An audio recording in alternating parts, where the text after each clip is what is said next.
1974년 2월 21일 일본의 오노다 히로오라고 하는 일본군 장교가 30년 동안 숨어 지내던 필리핀의 정글에서 나왔습니다. 그는 수십 년 동안 적들을 피해서 정글 속에서 숨어 살았습니다. 헤어진 옷을 입고 또 기어 입었고 야생 짐승 같은 그와 같은 처절한 삶을 숲속 정글 속에서 살았습니다. 한마디로 폐잔병의 삶을 살았던 거죠. 그가 어느 날 일개 초대를 이끌고 전투 현장에 투입했지만은 전세가 분리해서 쫓기다가 필리핀 정글 깊숙한 곳으로 숨어 들어오게 된 것입니다. 오랫동안 포위된 채 살다 보니까 함께 따라갔던 소대원들은 다 투항하고 말았습니다. 그러나 이 오노다 히로는 일본의 사무라이 정신을 발휘해서 끝까지 군인의 영광을 지키겠다고 결심한 것입니다. 그러나 사실은 그것은 명분일뿐 실제는 폐잔병의 삶 바로 그 자체였습니다. 그러니까 이 같은 폐잔병에게 무슨 기쁨이 있고 편안함이 있었겠습니까? 정글 풀숲에서 조그만 소리만 나도 항상 불안했고 항상 외로웠습니다. 너무 견디다 못해서 때로는 스스로 하늘을 보고 분노하고 소리를 치기도 했습니다. 깊은 좌절에 빠졌습니다. 그야말로 자괴감에 회의에 빠진 삶의 연속이었습니다. 왜냐하면 아무런 희망이 보이질 않았기 때문입니다. 그런 어느 날 일본이 전쟁에서 졌다는 성정국 미국이 뿌린 삐라가 정글 여기저기에 떨어졌습니다. 주워보니까 이제 전쟁이 끝났으니 투항하면 살려주겠다는 그런 삐라였습니다. 그러나 이 일본군은 자신을 정글에서 끌어내어 죽이려는 심리전일 것이다 이렇게 생각하고 끝까지 나오기를 거절했습니다. 심지어 자국의 군인을 살리기 위해서 일본 정부가 보낸 삐라 역시 믿지를 못했습니다. 그래도 나오지 않으니까 이제는 가족까지 동원해서 설득을 했습니다. 그런데 끝까지 나오기를 거부했습니다. 왜냐하면 그 모든 것이 자기를 잡아 죽이려는 미군의 심리 공작이라고 의심했기 때문입니다. 그러다 보니까 그가 30년 동안 폐잔병의 삶을 필리핀 정글에서 살게 된 것입니다. 바로 이 사람이 이렇게 비참한 폐잔병의 삶을 살게 했던 그 원인, 그 원흉이 뭐냐? 바로 그것은 의심이었습니다. 의심. 여러분, 오늘 여러분들은 지금까지 어떻게 삶을 살아오셨습니까? 아니, 멀리 볼 필요도 없어요. 바로 지난 한 주 동안 여러분들은 어떤 삶을 살아오셨다고 생각이 되어집니까? 과연 우리가 믿음으로 승리의 삶을 살아왔는가? 아니면은 마치 이 일본 군인처럼 폐잔병의 삶을 살아오지는 않았는가? 이걸 제가 오늘 여러분들이 묻고 싶습니다. 여러분, 영적 폐잔병의 삶은 돈이 없거나 건강이 나쁘거나 어떤 일이 꼬이고 관계가 뒤틀려서 오는 것은 절대로 아니에요. 아니면 어떤 불행한 사태를 만나거나 아니면 불편한 어떤 상황 때문에 내가 폐잔병 같은 삶을 사는 것은 절대로 아니에요. 여러분, 우리가 영적 폐잔병으로 살아가는 이유는 단 하나예요. 바로 이 일본군처럼 의심 때문이에요. 의심. 무슨 말씀이에요? 지금 예수님이 내 곁에 살아 계시며, 지금 예수님이 내 안에 함께 하시며, 지금 예수님이 나의 인생을 책임져 주신다는 이 사실을 의심하기 때문에, 믿지 못하기 때문에 때로는 우리가 영적 폐잔병 같은 삶을 살게 된다는 것입니다.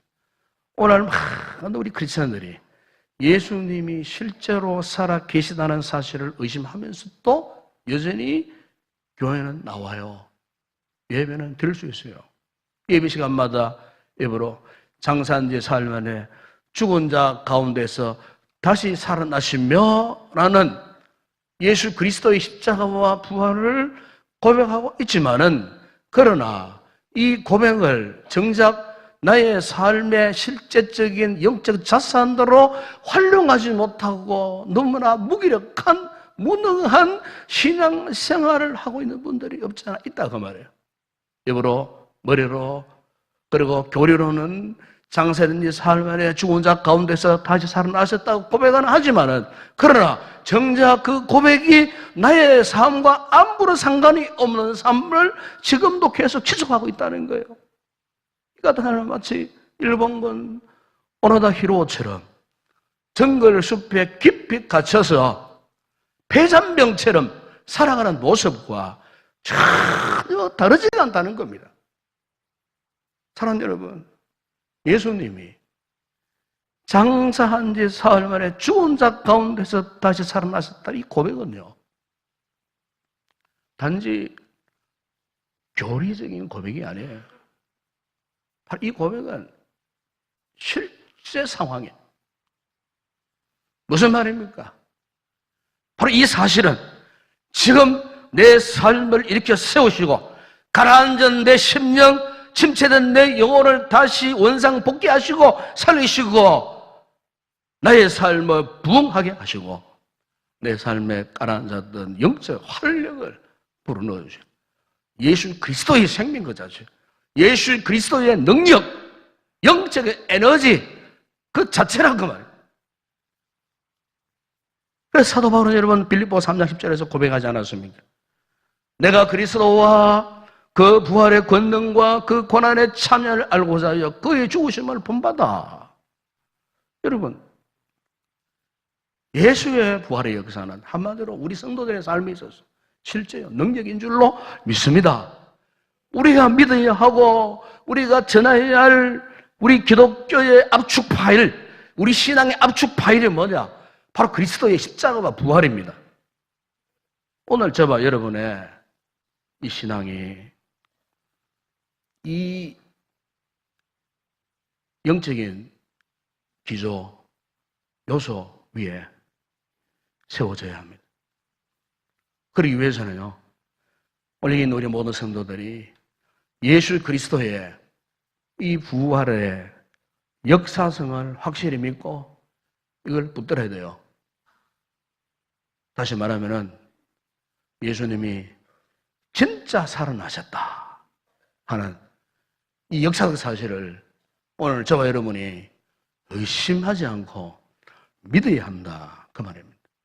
여러분, 지난 2000년 우리 기독교 역사 속에 이 원수 마귀가 우리 기독교, 우리의 믿은 복음, 그리고 우리의 구원, 우리의 삶의 변화, 우리의 영적 공동체를 파괴하기 위해서요, 집중적으로 공격해 왔던 핵심 포인트가 뭔 줄 아십니까?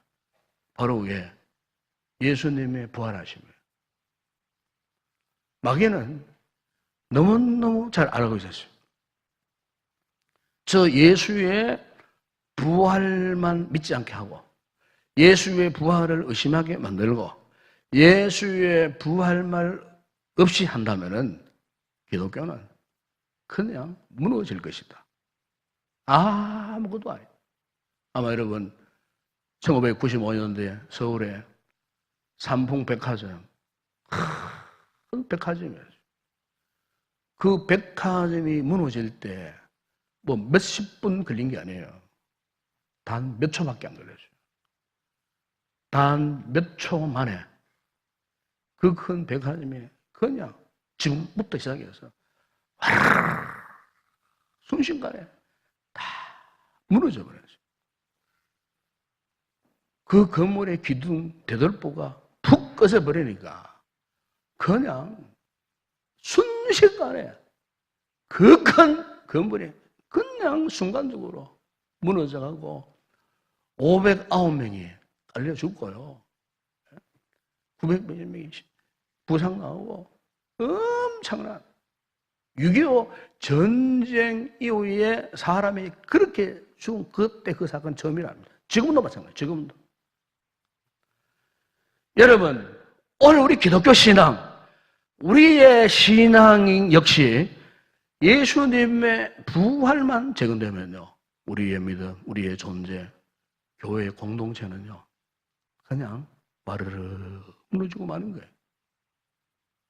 그래서 마귀가 노린 게 뭐냐면, 우리로 하여금 항상 예수 그리스도의 부활하심을 의심하게 만드는 거예요.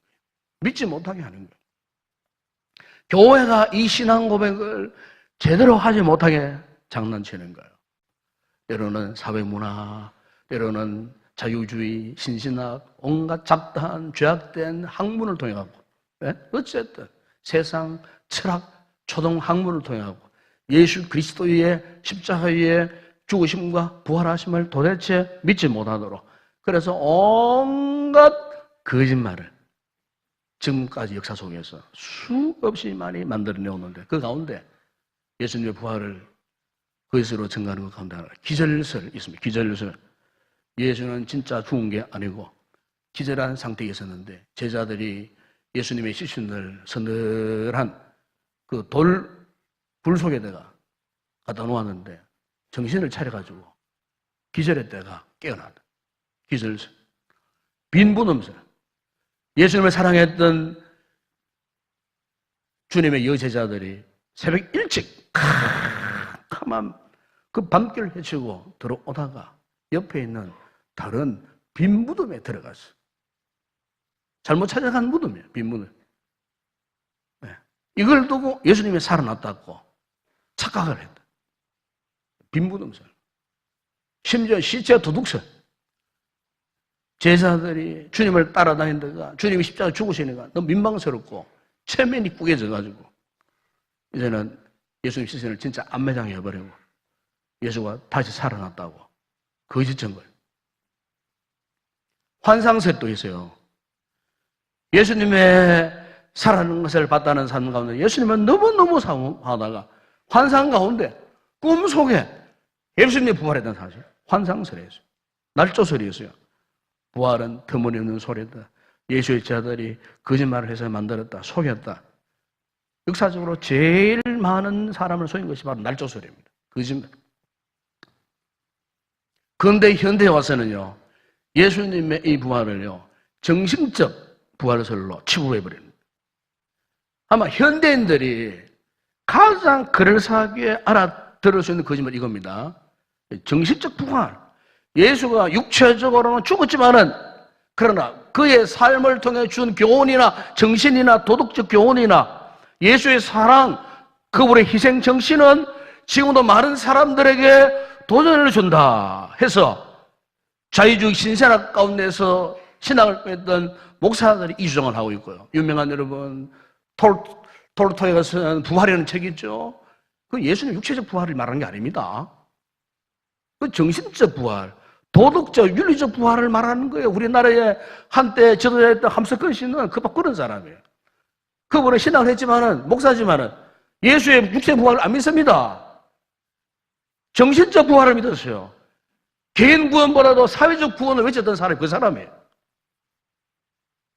오늘 우리 주변에 이같이 정식적 부활설을 부르시는 잘못된 신학자들이 우리 주변에 얼마나 많이 있는지 몰라요. 이런 잘못된 이설을 발산하는 그 배경은 뭡니까, 여러분? 사탄의 역사예요, 사탄의 역사. 사탄을 추종한 흑암의 권세들이 사람들의 마음을 그냥 찢어버리고 그냥 맹목적으로 그냥 거짓에 침투해 들어가도록 사탄이 지금 그렇게 조장하고 역사하고 있다는 거예요. 여러분 가운데에 이 잘못된 날조된 주님의 부활에 대한 이 거짓말을 믿는다면은, 이걸 믿고 믿지 못한다면은 사실 우리는 아직 기독교인이 아닙니다. 예수의 십자가를 믿지 못하고 예수의 부활을 믿지 못하면 구원받지 못해요. 그 사람은 절대로 기독교인이 아니에요. 왜요? 우리 신앙의 핵심, 기독교의 핵심은 예수 십자가와 부활이기 때문에 이것은 동전의 양면과 같아요. 갈라내려 갈라낼 수 없는 거야. 하나된 주님이 주신 절대적인 복음의 진리. 그 누구도 변개할 수 없어요. 누구도 이 절대적 진리를 깨트릴 수 없어요.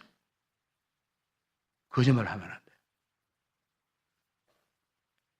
여러분, 오늘 저와 여러분들이 진짜 예수님이 부활하셨다는 사실을 믿게 되면 과연 그것이 나와 어떤 관계가 있는가? 여러분, 예수님이 부활하시면요, 우리의 과거, 현재, 미래와 관련해서 절대적인 관련이 있습니다. 이 사실을 여러분들이 지금 말씀하고 싶어요. 우리가 예수 그리스도의 부활의 역사성만 믿는 것이 아니고 그 부활이 지금 나와 우리와 어떤 관련이 있고 그 예수의 부활하심이 오늘 현재를 살고 있는 나에게 어떤 유익함이 있는가 하는 것은 우리가 분명히 아셔야 돼요. 이걸 모르면은 예수의 부활과 상관없는 삶을 살아갈 수밖에 없어요. 그래서 먼저 예수 그리스도의 부활하시면요, 우리의 과거와 관련하여 굉장한 유익함이 있다는 사실을 말씀합니다. 오늘 보면 여러분 17절을 보세요. 그리스도께서 다시 살아나신 일이 없으면 너희의 믿음도 헛되고 너희가 여전히 죄 가운데 있을 것이요. 여러분 특별히 보면 여기 보면은 너희가 여전히 죄 가운데 있을 것이요. 여러분 예수님께서 십자가에서 하신 가장 핵심적인 사역이 무엇이었습니까? 그분이 십자가에서 죽으심으로 그분의 보배로운 피로 우리의 죄값을 다 치루어 주셨다. 다 치루어 주시는 거예요. 그런데 여러분, 만약 예수님께서 십자가에서 죽으시고 장사 지낸 그것만으로 끝나버리셨다. 예수님이 다시 살아나지 못하셨다면은 우리의 이 죄 문제가 어떻게 되었을까요? 바울의 표현대로 하면은 우리가 여전히 죄 가운데 있을 것이요. 즉, 우리의 죄 문제는 아직 하나도 해결된 게 없어요. 죄 문제가 해결되지 못했으니까 우리 믿음도 그 끝이라 그 말이죠. 그러나 여러분, 예수님께서 요한복음 19장 3절에서 우리에게 분명히 말씀하셨어요. 그것도 예수님이 마지막 십자가상에서 죽음 직전에 운명 직전에 마지막으로 하신 말씀이 요한복음 19장 3절에 보면은 예수께서 신 포도주를 받으신 후에 이르시되 다 이루었다 하시고 머리를 숙이니 영원히 떠나가시니라. 여기 보시면 다 이루었다. 헬라말로 테텔레스타이, 테텔레스타이. 이 말은요, 다 갚았다. 그 뜻입니다. 다 갚았다. 로마 시대에 상인들이 장사하면서 누구에게 빚을 졌어요. 그리고 그 빚을 다 갚았어요. 그 말에 여러분, 우리가 종종 물건을 사거나 뭐 대금을 납부할 때, 세금을 납부할 때 종종 문제가 생긴 게 뭡니까? 그것을 줬으면은 그것을 확인받는 영수증이 있어야 되잖아요. 영수증. 영수증을 받지 않으면은 물건에 하자가 있을 때 반품도 안 되고 AS도 안 되고, 그렇잖아요. 어떤 물건에 정품을 사세요. 아주 귀중품을 사면은 그 귀중품에 해당되는 정품 마크가 있어요. 요즘에는 그 정품 마크를 버리면 안 돼요. 이걸 보관하라. 이걸 어떤 기계에다 부착해라. 그리고 A에서 받을 때, 물건을 바꿀 때 그것을 보고 확인하고 다시 새로운 물건으로, 진짜 물건으로 바꿔주는 거예요. 여러분, 이와 같이 예수님께서 십자가를 통해서 죄 사함받은 우리에게 임했던 속죄의 은혜를 무엇으로 그분이 증명하셨느냐? 그것은 바로 예수의 부활이에요. 예수의 부활. 예수의 부활. 예수님의 부활이 그분이 우리의 죄를 위해서 십자가에 희생하시고 모든 죄값을 다 갚아주셨다라고 하는 충분한 영수증, 영적인 영수증이에요. 그런데 예수의 말을 믿지 않아요. 거부해요. 그러면 그 사람은 불행해지는 거예요. 아직 여전히 죄 가운데 머물러 있는 사람이에요. 그 사람은 아직 죄 문제를 해결받지 못한 사람이에요. 예수의 부활을 거부하는데 어떻게 죄 문제를 해결받았다고 말할 수 있겠습니까? 여러분, 여러분 가운데 그런 분이 계십니까? 아직도 주님의 부활을 의심하는 분들이 계십니까? 마음으로 확 와닿지 않는 그런 분들이 있습니까? 죄송하지만 그분은 아직 죄 문제 해결받지 못했어요. 제가 더 강하게 말씀드려볼까요? 그분은 아직 구원받지 못한 사람이에요. 성도가 아니에요. 종교인, 교인에 불과할 뿐이지. 우리는 분명히 십자가와 부활을 믿어야 된다 그 말입니다. 절대 진리예요. 절대 진리. 구원의 절대 진리가 십자가와 부활이에요.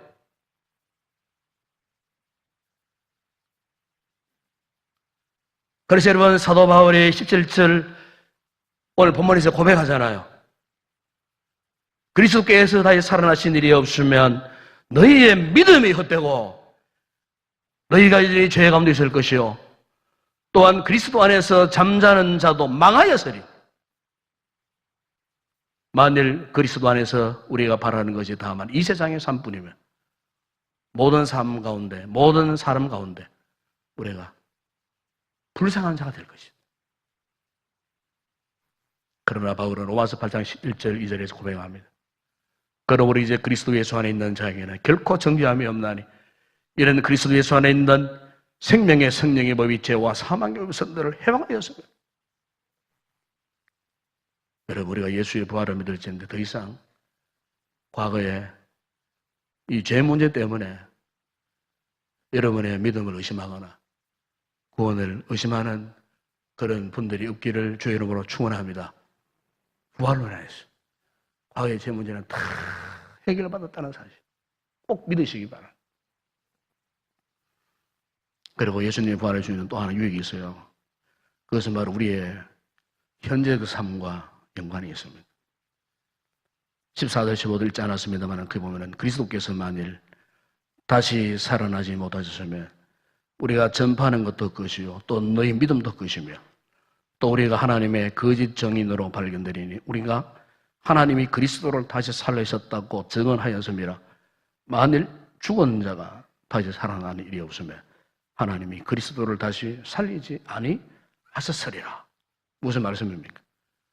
예수님이 부활하시지 않았다면 예수 믿으면 구원받는다는 우리의 복음은 거짓말, 한마디로 사기다 그 말이죠.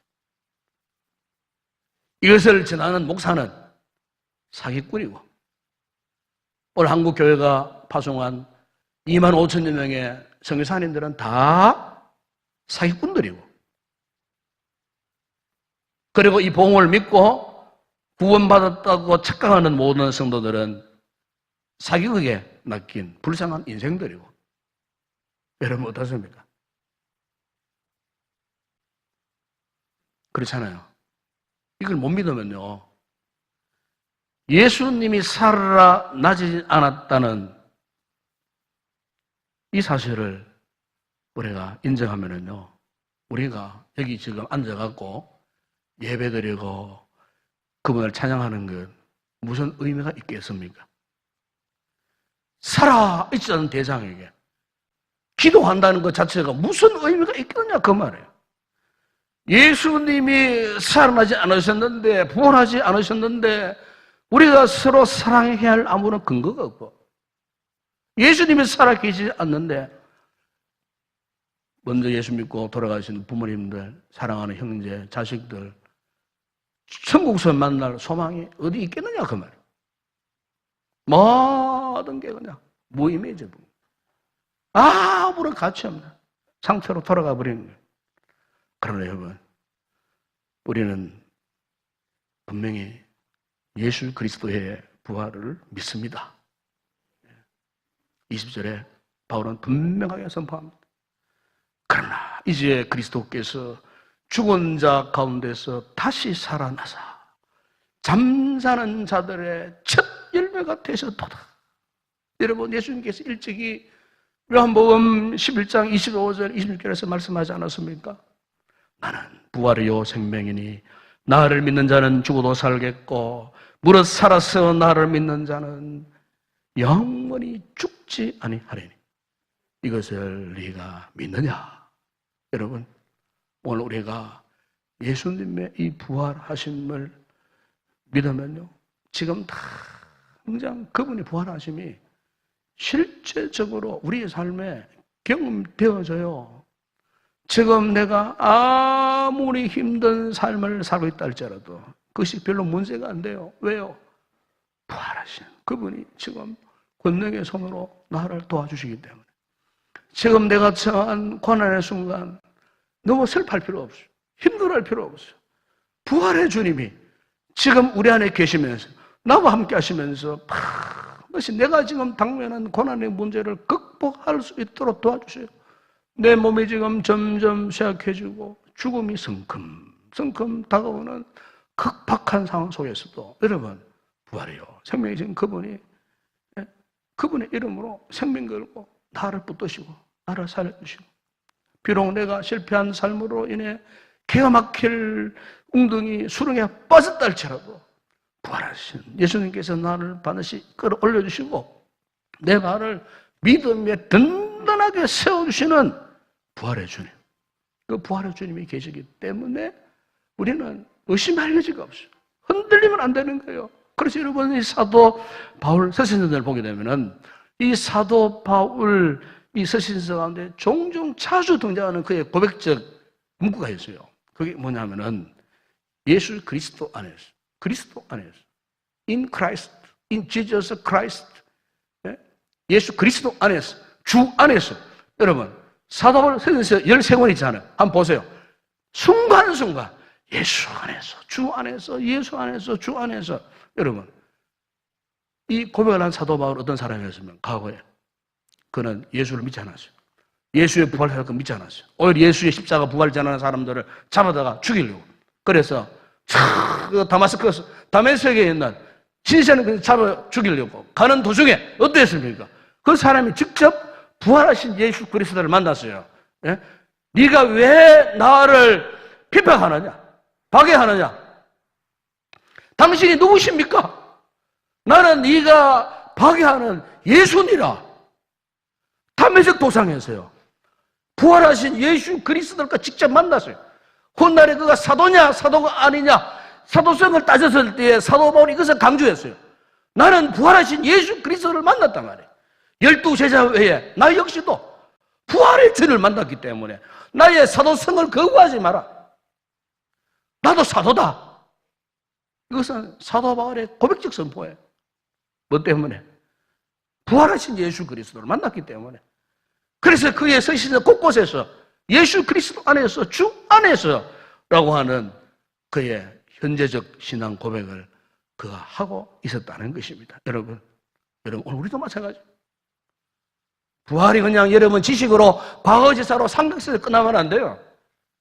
예수의 부활이 지금 여러분의 삶에 구체적으로 적용되어지고 경험되어져야 할 줄로 믿습니다. 이게 온전한 부활신앙이에요.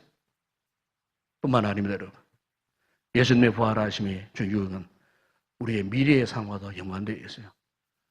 여러분 읽지 않았지만 51절 52절 보게 되면 보라 내가 너희에게 비밀을 말하노니 우리가 다 잠잘 것이 아니요 마지막 나팔에 순식간에 호련히 다 변화되리니 나팔 소리가 다음에 죽은 자들이 썩지 않을 것을 다시 살고 우리도 변화되리라. 여러분, 예수님의 부활하심이 우리에게 있어서 장래에 구원의 보장이 되는 거예요.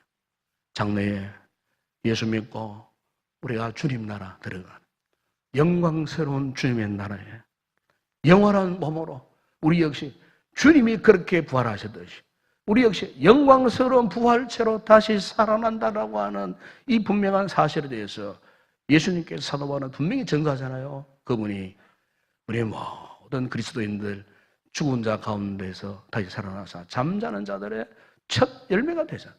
첫 열매. 첫 열매를 보면 알잖아요. 이 첫 열매가 무슨 나무인지 알 수 있잖아요. 언젠가 제가 한번 몇 년 전에 청동가에 모르겠습니다는 이 복숭아 밭에 한번 간 적이 있어요. 봄에. 지금 4월 되니까 벚꽃 피고 뭐 이렇게 매꽃 피고 하잖아요. 한참 이제 이 복숭아꽃, 이 복사꽃이라고 복사꽃. 복사꽃이 쭉 핍니다. 복사꽃은 하얗습니다. 아시죠?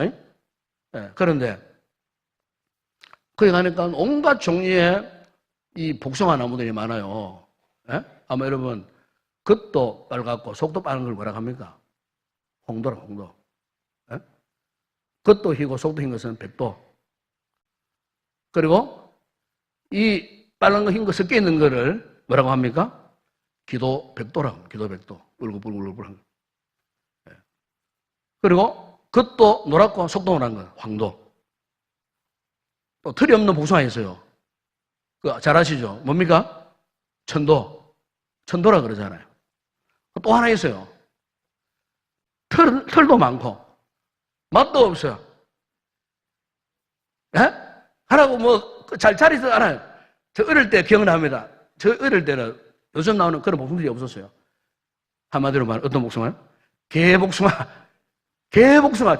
우리 어릴 때는 개복숭아를 많이 먹었습니다. 어릴 때는 털 막 얼마나 막 씻어내가지고 막 또랑이 물 씻어가지고 뭐 그래도 맛있다라고 시큰 뭐 털털한 별 맛도 없는 거 조그만한 그거 그 개복숭아. 근데 여러분 개복숭아든 청도든 황도든 백도든 뭐 이거요 복숭아 나무는요 열매를 맺기 전에는 이게 무슨 복숭아인지 못 알아본답니다. 왜냐하면은 가지 꽃 모양 똑같아요. 같은 계절에 성장 과정은 똑같아요. 몰라요. 정말 전문가가 아니면 모른다는 거예요. 그런데 첫 열매를 딱 맺는 걸 보게 되면 이게 황도다, 백도다, 천도다, 개복숭아다. 다 평온한다는 거예요. 여러분, 첫 열매가 그래서 중요한 것입니다. 여러분, 사도 바울이 예수 그리스도의 부활을 이끌어서 우리에게 첫 열매가 되셨다 하는 것은 바로 이 부활의 분명한 확실성을 우리에게 말씀하는 거예요. 더군다나 이 부활의 시간을 가지고 우리에게 너희도 반드시 부활된다. 왜? 예수님이 부활의 첫 열매가 되셨기 때문에 모범적으로 모델이 되셨기 때문에 너희들은 예수 믿으면 저절로 부활된다. 영광스러운 부활체를 경험할 것이다. 언제? 장래에 장차 예수 그리스도께서 이 세상을 심판하러 오시는 그날에 아니면 여러분 개인적인 종말의 그날에 이 우주적인 종말 그날에 예수 믿었던 자들 먼저 일어나고 우리 역시 호련히 변화하리라. 여러분 이 영광스러운 부활의 아름다운 역사 오늘 우리 성도들이 주님의 부활을 맞이하면서 저는 세 가지를 분명히 말씀드렸습니다. 먼저 여러분 절대로 주님의 부활을 의심하지 마세요. 부활의 역사성을 믿고 그 부활이 과거에 우리 제 문제를 해결해 주셨고 현재 내 삶 속에 부활의 권능이 여전히 함께 한다는 사실 앞에 절망하지 마시고 장래에 부활의 역사를 통해서 우리 역시 주님의 몸처럼 영광스러운 부활체가 되어서 주님의 나라에 들어갈 수 있는 이 영광의 축복 바로 주님의 십자가와 부활을 통해 주시는 하나님의 놀라운 선물이요 축복인 줄로 믿습니다. 이 신앙의 분망에 서서 믿음의 붙는 삶을 살고 십자가 부활을 증거하는 아름다운 성을 내시기를 주의 이름으로 축원합니다. 기도합니다. 그러하신 아버지 하나님, 우리가 올해도 주님의 부활절을 맞이했습니다. 그러나 우리 성도들 가운데 주님의 부활을 아직 의심하고 믿지 못하는 분들이 있다면 오늘의 주님의 이 말씀을 통하여 주님의 부활을 확신하고 주님의 부활이 우리의 과거, 현재, 미래에 이토록 놀라운 유익함을 가져준다는 사실, 이 절대적 진리 앞에 우리의 신앙이 더 이상 흔들리지 않고 확신을 가지고 부활의 증인, 부활의 승리자들이 되는 복된 삶을 살아가는 위대한 성도들 되어줄 수 있도록 축복하여 주시옵소서. 예수님의 이름으로 기도드리옵나이다. 아멘.